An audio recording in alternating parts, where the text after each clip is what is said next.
ये तो घोड़से वाले लोग हैं ना, ये गांधी वाले कहाँ हैं? ये तो अपने फायदे के लिए गांधी जी का चश्मा भी यूज करते हैं। केवल अचानक से टीवी पे प्रकट होते हैं और अपने मन की बात करके चले जाते हैं। कभी वो खालिस्तान से जोड़ते हैं, देश विरोधी बोलते हैं, महिला सुरक्षा पे बात नहीं करते हैं, उनके मिनिस्टर केंद्रीय मंत्री उसमें इन्वॉल्व रहते हैं। पीएम ड्रामेबाज है। बहुत बड़े ड्रामेबाज है ये। जीडीपी बांग्लादेश के नीचे, नेपाल के नीचे, भूटान के नीचे, तो किससे कंपटीशन करेंगे आप? पाकिस्तान से। आपके चैनल के माध्यम से हम नरेंद्र मोदी जी को कहते हैं आ जाइए मंच पर, दो डिबेट ही हो जाए आपके साथ। तो ये भारत जोड़ो यात्रा की तस्वीरें हैं, पीछे ढोल नगाड़े बज रहे हैं और लगातार जो है राहुल गांधी पैदल चल रहे हैं। नाम है आपका?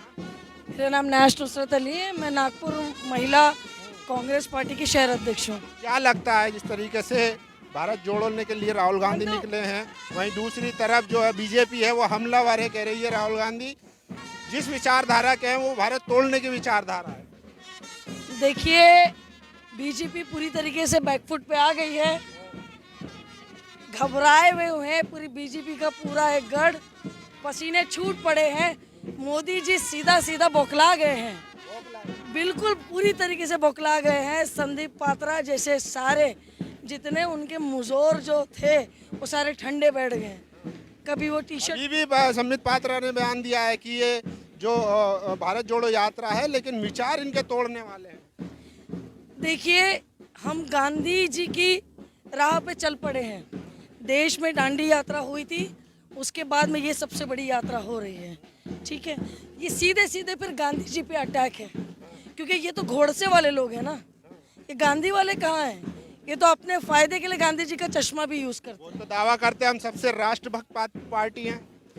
देखिए, कभी कोई चोर बोलता है कि मैंने चोरी की है?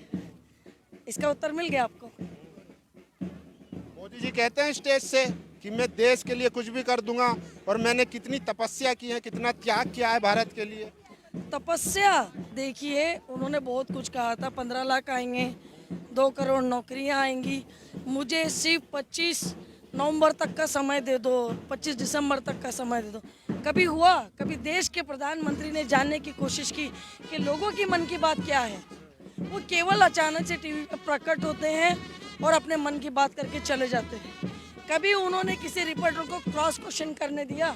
नहीं। लेकिन वो अभी उन्होंने बयान दिया है कि लोग मुझे दिन में 2-3 किलो गाली देते हैं जिससे पौष्टिक आहार मिलता है, जो मेरे अंदर एनर्जी लाता है, इसलिए मैं 18 घंटे काम कर पाता हूँ। देखिए, उनके बोलने से कुछ नहीं होता।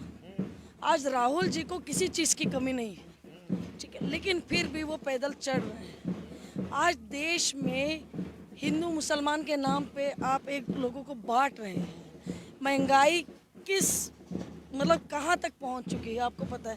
किसानों को ये लोग खालिस्तान से जोड़ते हैं, देश विरोधी बोलते हैं, महिला सुरक्षा पे बात नहीं करते हैं, उनके मिनिस्टर केंद्रीय मंत्री उसमें इन्वॉल्व रहते हैं। एक केंद्रीय मंत्री का बेटा किसानों को कुचल के चला जाता है। 750 किसानों ने आहुति दे दी देश के लिए और नरेंद्र मोदी जी के मुंह से 7.5 शब्द नहीं निकले। लेकिन जैसे यूपी चुनाव नजदीक आने लगे, आपने वो 3 काले कानून वापस ले लिए। ऐसा कैसे होता है? आप शायद वो रोए भी थे स्टेज से कि शायद मेरे अंदर कोई कमी होगी, मैं किसानों को समझा नहीं पाया। देखिए, नरेंद्र मोदी जी का मैं आपको एक चीज बोलूंगी, वो सबसे बड़े ड्रामेबाज हैं। पीएम ड्रामेबाज है। बहुत बड़े ड्रामेबाज है। ऐसा ड्रामेबाज मैंने आज तक नहीं देखा है जो कि पार्लियामेंट में बैठ करके ममता बनर्जी हो चाहे किसी भी औरत के बारे में अजीब अजीब बातें करके, देखो देखो वो बहन जी कैसी थक गई है, दीदी थक गई है, दीदी हार मान गई। देखिए, जो महिलाओं का सम्मान नहीं कर सकता वो देश की भावना कभी नहीं समझ सकता। अभी मोदी जी इंडोनेशिया गए G20 समिट के लिए, कह रहे हैं हमारी लीडरशिप में देश दुनिया भर में तरक्की कर रहा है। मुझे बताइए, जीडीपी बांग्लादेश के नीचे, नेपाल के नीचे, भूटान के नीचे, तो किससे कंपटीशन करेंगे आप? पाकिस्तान से। अब जीडीपी पे बात क्यों नहीं करते? अब युवा रोजगार पे बात क्यों नहीं करते? अब महिला सुरक्षा पे बात क्यों नहीं करते? वो तो कहते हैं हम रोज किसान के एमएसपी पे बात क्यों नहीं करते?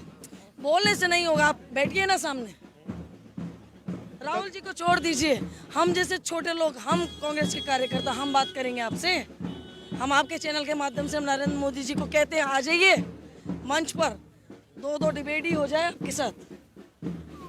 वो तो कहते हैं कि हम तो युवाओं को रोजगार देने के लिए अग्निपथ जैसी स्कीम लाते हैं, तो कांग्रेस विपक्ष वाले भड़का देते हैं युवाओं को, वो ट्रेन जला देते हैं।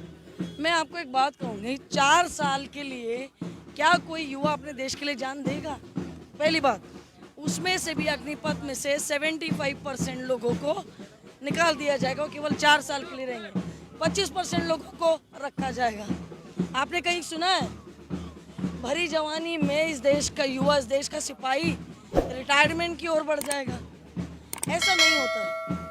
मतलब नरेंद्र मोदी जी जो कर रहे हैं वो सिर्फ बातें कर रहे हैं।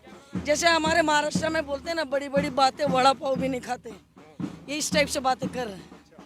मतलब बड़ी बड़ी बात और क्या किया है? और क्या करके दिखाया ना, जो उन्होंने अपने मैनिफेस्टो में वादा किया था, 370 हटाया, 33 हटाया, राम मंदिर बनाया, जो जितने वादे किए थे सब मुसलमानों को टाइट कर रखा है। देश में कितने पीएम बने हैं?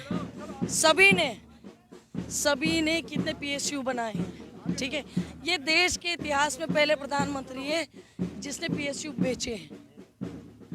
अटल बिहारी वाजपेयी भी थे, लेकिन अटल बिहारी वाजपेयी ने भी अपने राज्य में 6 पीएसयू बनाए थे, लेकिन इन्होंने सिर्फ बेचने का काम किया।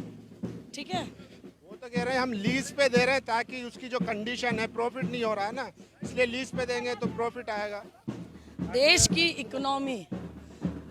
इकोनॉमी इस तरीके से मैनेज नहीं होती है।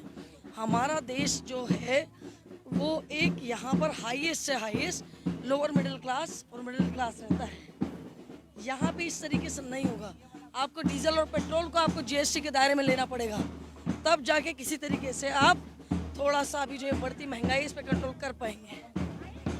चलिए, थैंक यू मैम हमसे बात करने के लिए। तो ये भारत जोड़ो यात्रा की तस्वीरें हैं, पीछे ढोल नगाड़े बज रहे हैं और लगातार जो है राहुल गांधी पैदल चल रहे हैं। अभी शाम का वक्त है, कासिम के पास पहुंचेंगे, वहां स्टे है, नाइट होल्ड करेंगे, स्पीच देंगे।